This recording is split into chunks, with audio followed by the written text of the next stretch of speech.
And I think that people are enabled by you because I think that you represent definitely that warrior archetype, right? But also a scientist. For those who don't know, my brother basically be in the backyard making magic. He be turning plastic into gasoline. Now listen, hold on, y'all, I want y'all to clap. I want y'all to think about that. Thank you. First of all, that ain't easy to do. He in his backyard say, you know what, I'm about to get up today. No, first you have a vision, right? Because I'm sure the brother is highly educated. You have a vision of what you want to do.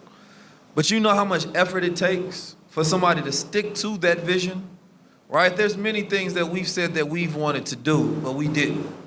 But when a person says that I'm going to build a machine, step by step, not a limitation of resources, money, support, none of that. I'm going to just get started, right? Because I have clarity on what I want to do. I believe I have the capacity to do it, the mental bandwidth, and I believe that I'm capable of doing it, right?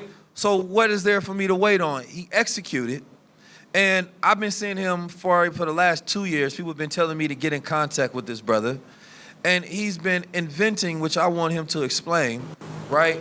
A way to have renewable energy on this planet Earth, because a lot of the technology that we use is dirty, meaning that it has consequence to it. And a people whose nature is righteous should develop technology, you understand me, that has a righteous effect as well. But we know that when we look at our cell phones, they're connected to slavery because of the rare minerals that they're extracting out of the ground, right? We know that when we're getting our Amazon package, we're actually destroying the Amazon. You understand me? And they're having an effect on the ecosystem of our planet Earth. So, in our day and age, we have one of our brilliant scientists here today who said, I'm going to do something about the problem. So what is the problem that you see, right, and how do you plan to solve it? So the problem I saw is waste. I saw we live in this age of hyper-consumerism and hyper-production. And we focus so much on producing, but we never sit to ask what happens to the product that we produce when it's no longer of use. That's the very issue of plastic. We're now seeing it with the fast fashion.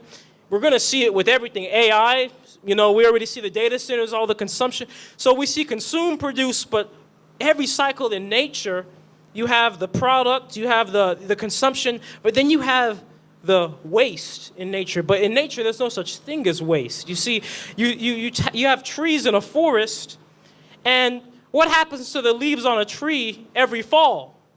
They fall, right? But what happens to those leaves when they're on the ground?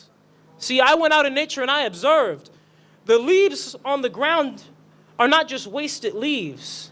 They support entire ecosystems, mycorrhizal networks, mushrooms, bacteria, microorganisms feed off of them and can live in that mulched environment. And then the leaves themselves break down and become fertilizer for the entire forest. And thus there is no waste. And so when I looked at our society, we don't have that. We're missing that piece altogether.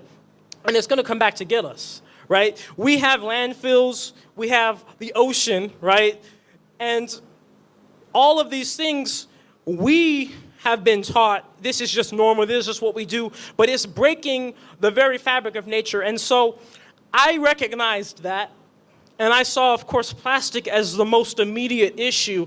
I was 17 when I started to build my first reactor in high school, because to me, I could recognize that in breaking these natural principles that are reflected all across the universe, because it's energy, right? Energy will never be destroyed or created. You have to keep the energy within the same system, or else eventually, not only are you going to run out, but you're going to start to see the negative effects. Like we see the microplastics. We see you can't escape from these things. And so that's what I made my enemy. I made my enemy wasted potential energy. I always got to tell them the truth. I'm 19 Keys, and this is high-level conversation. Tap in with the guy. The 19 Keys. The execution of knowledge is power.